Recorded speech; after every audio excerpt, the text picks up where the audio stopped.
Bharat Ratna doctor Bhimrao Ambedkar को कोटि कोटि नमन। ये कार्यक्रम डॉक्टर भीमराव अंबेडकर के जीवन पर आधारित है, जहां भारत की जनता के प्रति उनके योगदानों को पूरी सजगता से चित्रित और रेखांकित करने का प्रयास है। कार्यक्रम में दिखाई गई घटनाएं लब्ध प्रतिष्ठ पुस्तकों से ली गई हैं। इस कार्यक्रम के जरिए चैनल की ओर से एक विश्वसनीय, सजग और सकारात्मक प्रयास है कि डॉक्टर बाबा साहेब भीमराव अंबेडकर के जीवन की संघर्ष यात्रा एवं गौरव गाथा पूरे आदर के साथ घर घर पहुंचे और उनके योगदानों से सभी संपूर्णता में परिचित और आह्लादित हों। बताओ भीमराव,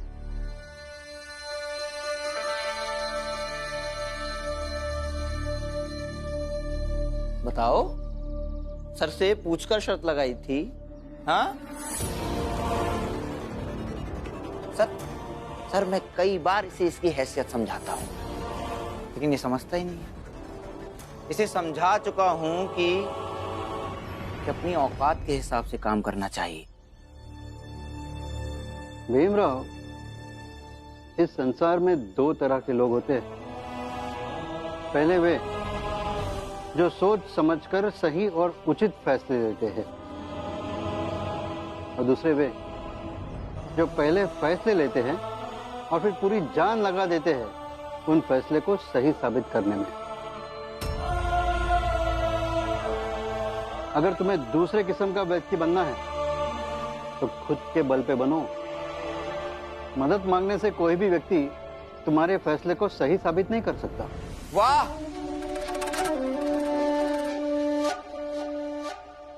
धन्य हैं आप सर। कितना कुछ आपसे सीखना है मुझे। आपका व्यक्तित्व सर ये आमंत्रण पत्र प्रचंड देव जी और साहिब ने आपके लिए भेजा है सर। किस बात का आमंत्रण? सर, मेरे और इस भीमराव के बीच में जो मैच होने वाला है, उस मैच में जीत के बाद एक जश्न का आयोजन है। आप ये आमंत्रण स्वीकार करें और वहां आएं।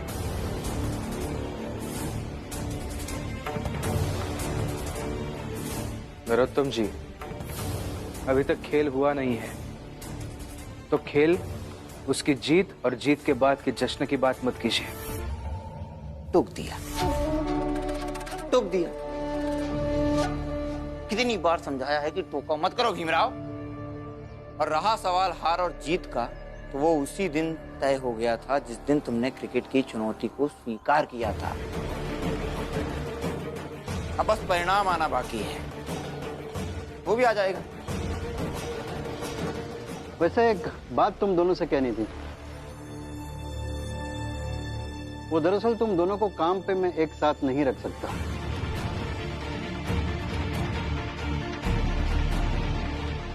लेकिन फैसला नहीं कर पा रहा था किससे हटाऊं। अब तरीका मिल गया है। जो इस मैच में जीतेगा यहां काम करेगा, और जो हारेगा उसकी छुट्टी।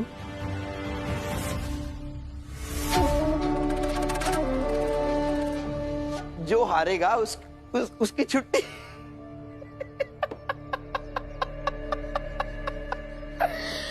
जो हारेगा भीमराव उसकी छुट्टी। सुना? कमाल है भीमराव। हाँ, एक ही मैच में चौल जॉब सब दाव में। हाँ, अच्छा है। एक ही दाव में तुम्हारी सारी खुशियां छिन जाएंगी और मुझे सारी खुशियां मिल जाएंगी।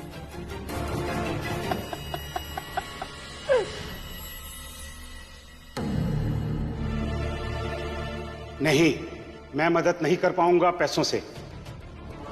तुम्हारे पति भीमराव ने मुझसे पूछ के इस खेल की चुनौती स्वीकार की थी क्या? मैं किसी को बता भी नहीं सकती कि चुनौती उन्होंने नहीं, मैंने स्वीकार की थी। सेठ जी, अगर आपकी थोड़ी सी मदद हो जाएगी तो हमारा भला हो जाएगा। दीदी, इन्होंने तो पहले भी मदद नहीं की थी, अब क्या मदद करेंगे ये? क्या भला हो जाएगा? जीतेगा तो है नहीं भीमराव। ऊपर से अगर मदद करूंगा तो वो पैसे भी गए। और व्यवसायी हूँ, नफा नुकसान देख के ही कोई काम करता हूँ। ठीक है सेठ, अब हमारी मदद नहीं करना चाहते हैं तो मत कीजिए, लेकिन आपने ये गलत कहा कि मेरा पति चुनौती नहीं जीत पाएंगे। अपने पति पे विश्वास करना अलग बात है, लेकिन अति आत्मविश्वास रखना गलत है। एक पत्नी का विश्वास हमेशा आत्मविश्वास जैसा ही लगता है, लेकिन आप यकीन रखिए, मेरे पति अगर ये चुनौती हार गए ना, तो मैं यहाँ काम करने वापस कभी नहीं आऊंगी। अरे ऐसा मैंने कब कहा? सेठ जी, विश्वास की परख करना शर्त के आधार पर ज्यादा सही होता है, और यह शर्त बस आपके और मेरे बीच की है। चलिए दीदी, अपना अपना काम करते हैं।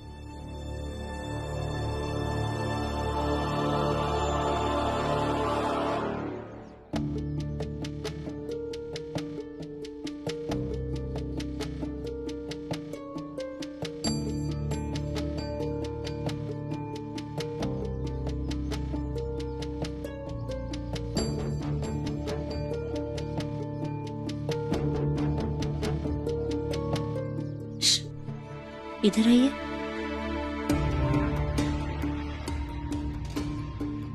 जी कहिए। बैठिए। और सब ठीक? वो आपका बेटा है दीपक, उसे जरा समझाइए, ये किरकट फिरकट के चक्कर में ना पड़े, इससे कुछ मिलने वाला नहीं है। वो कैसे है ना कि छोटा है आपका बेटा, अगर चोट वोट लग गई खेलते खेलते तो क्या करेंगे आप? अभी अभी तो इतनी बड़ी मुश्किल से बाहर आया है। माँ है आप, आपको तो सोचना चाहिए ना। और ये भी सोचिए कि बड़े लोग हैं ये, इनसे थोड़ी जीतेंगे हम, है ना? और मैं तो चाहती भी नहीं हूँ कि भीम जीते। जीते या ना जीते जीजाबाई, लेकिन आप क्यों चाहती हैं कि भीमराव हार जाए? इससे आपका क्या फायदा होगा?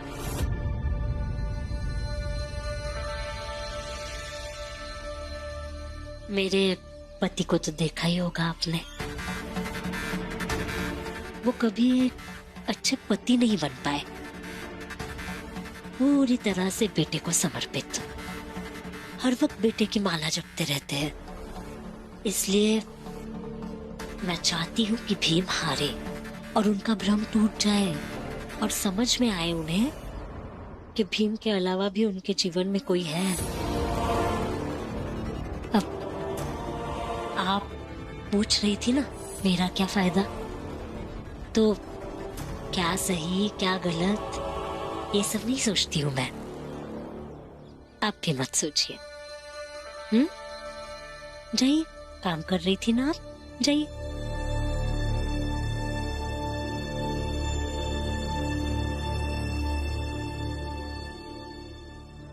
जीजाबाई, कुछ खाने को है तो दो। देती हूँ, लेकिन अभी का ही है, शाम के लिए नहीं बचेगा फिर। आई को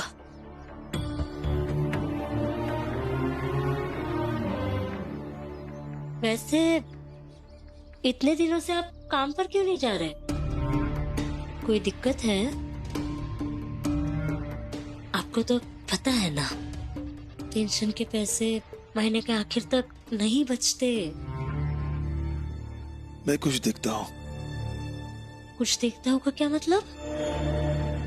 क्या देख लेंगे आप? यहाँ बैठकर बेटे का खेल देखेंगे, उसका हिसाब करेंगे, भीम जीतेगा या हारेगा, जीतेगा या हारेगा। ऐसे से घर नहीं चलता। मत दो खाना। और हाँ, मेरे हिस्से का बचा हुआ खाना वो भी तुम खा लेना शाम को। मैं ही बेवकूफ था जो तुमसे खाना मांगने आया। जा रहा हूँ काम ढूंढने।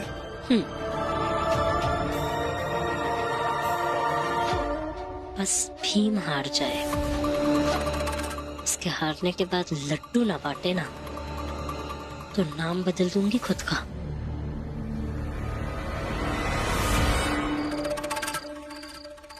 मुझे लगता है हितेश काका, जनार्दन काका और जोकू काका, ये लोग बल्लेबाजी अच्छी कर लेंगे और अपने नटवर बाबू गेंदबाजी अच्छा कर लेंगे और अपने सखाराम बाबू वो बल्लेबाज के पीछे वो रहते हैं ना गेंद पकड़ने के लिए? Wicket keeper. हाँ, उसे यष्टि रक्षक कहते हैं। अच्छा, क्योंकि वो गेंद अच्छी पकड़ते हैं और अपना दीपक भी गेंद अच्छी पकड़ लेता है।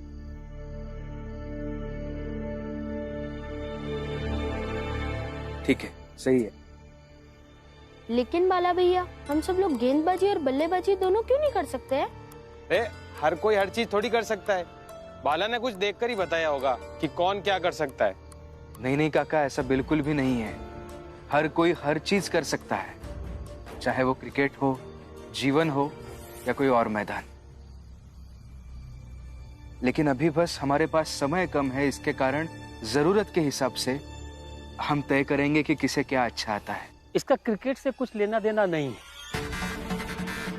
लेकिन भीम, हम तो यही तुमको समझाते आए हैं कि जरूरत के हिसाब से तय किया जाना चाहिए। और तुम्हारी जरूरत कमाने की है, न कि पढ़ाई करने की। हितेश काका, आपको नहीं खेलना तो मत खेलिए, लेकिन ऐसे बेकार की बातें मत कीजिए आप। रमा, मैं तो बस ऐसे ही कह रहा था।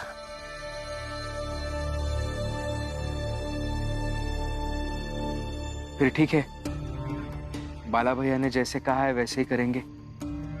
आपको जो अच्छा आता है उसकी प्रैक्टिस कल से और अच्छे से करेंगे।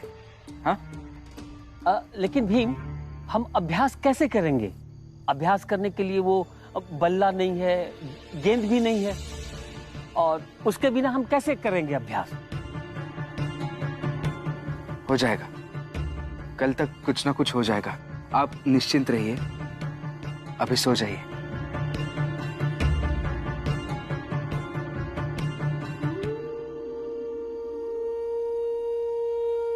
भीम, अभी भी कुछ खिलाड़ी कम पड़ रहे हैं। हो जाएंगे। ठीक है, मैं निकलता हूं, कल सुबह आ जाऊंगा। बाला भैया, आज की रात यही रुक जाइए ना। नहीं भीम, रुक जाइए ना बाला भैया। ये समझकर रुक जाइए कि आप मुझसे क्रिकेट की बातें करेंगे, हम दोनों मिलकर खेल की रणनीति बनाएंगे। भीम, मुझे भी तुम्हारे साथ रहना अच्छा लगता है, और मेरा परिवार यही तो है।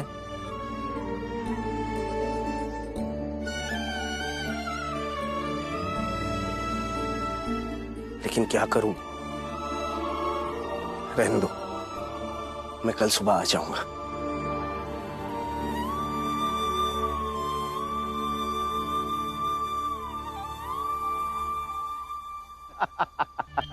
उल्लास जी, उस चाल की जगह आपकी इमारत पक्की बनेगी, देख लेना आप। इस बात पर एक एक जाम हो जाए। एक एक क्यों, दो दो पिएंगे।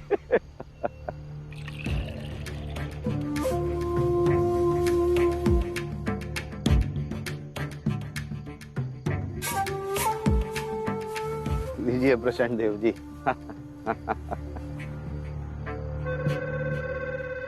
जश्न मनाया जाए। साहब। हितेश, क्या खबर लाए हो? मालिक, वो बाला और भीम मिल करके वो बल्ला पकड़ने वाला, गेंद फेंकने वाला और वो बल्ला पकड़ने वाले के पीछे में जो खड़ा रहता है गेंद पकड़ता है, वो सब बांट दिया। लेकिन फिर भी कुछ खिलाड़ी कम पड़ गए हैं।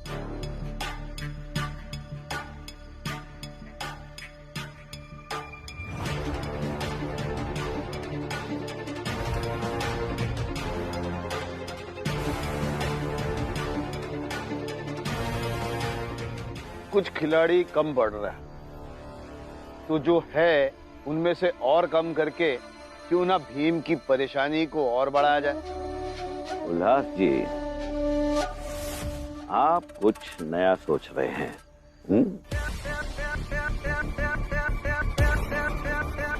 ये ले हितेश, इसमें अभी और बची है, पी ले इसे।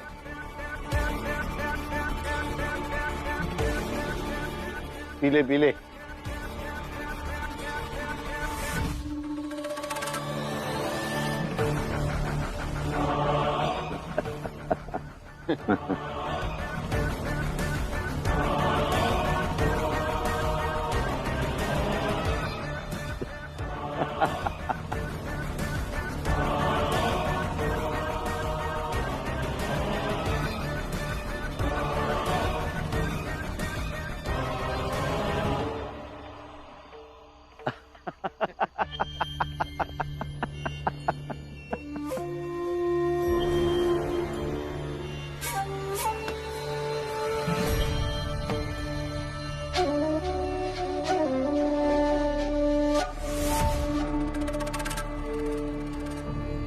मजा आया? अब ये बोतल ले जा, और वो विकेट कीपर है ना, विकेट? अरे वही जो बल्लेबाज के पीछे गेंद पकड़ने के लिए खड़ा होता है ना, उसके हाथ पे ले जाके फोड़ दे।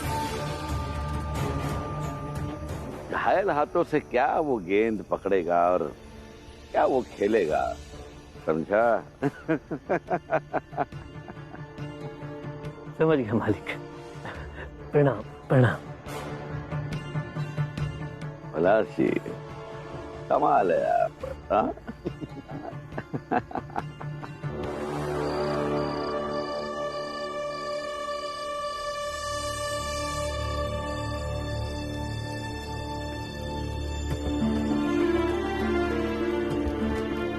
मुझे लोगों की एक बात समझ में नहीं आती है।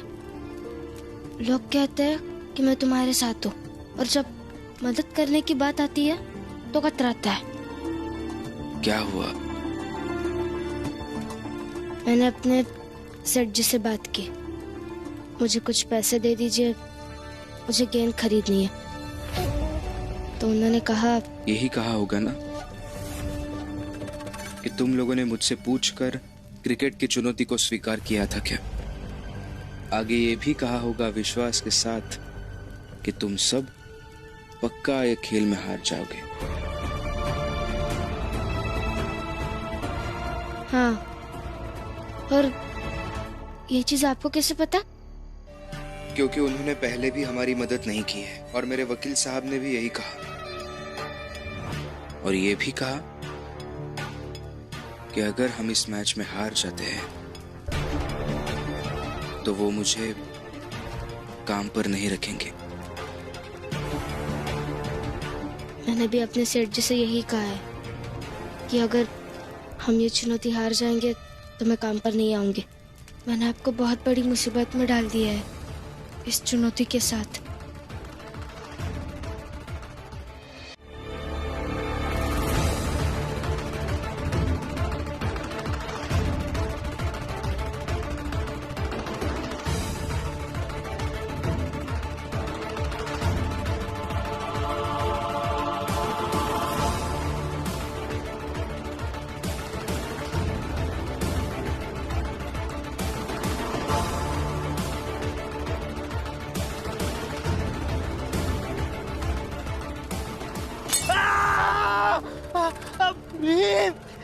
क्या हुआ काका? नंदू क्या हुआ? कोई भागा। मैं आता हूँ उधर। क्या हुआ? कैसे हुआ ये? अरे रमा कपड़ा ले आ। लाती हूँ।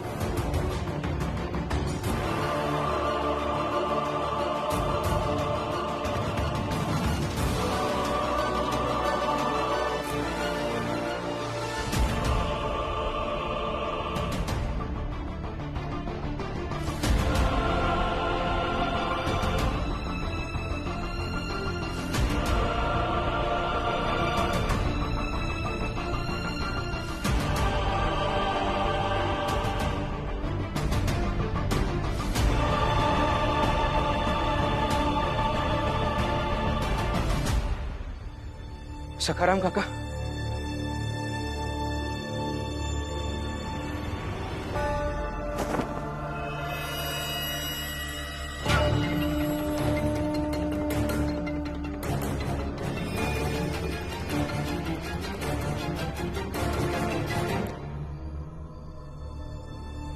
काका दिखाइए। कोई बोतल फोड़ के वो भाग गया। दिखाइए, ये कांच हटाइए।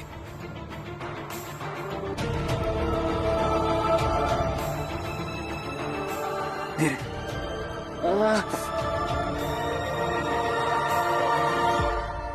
ये क्या हुआ? और इसके हाथ की हालत ऐसी किसने की? पता नहीं कौन था, हाथ पर बोतल फोड़ के भाग गया। अरे और कौन हो सकता है? प्रचंड और नरोत्तम के ही आदमी लोग होंगे। अरे लेकिन अब कहाँ चौखा विकेट के पीछे गेंद कौन पकड़ी? और साथ में एक खिलाड़ी की कमी भी हो गई। इसकी जगह खेलेगा कौन?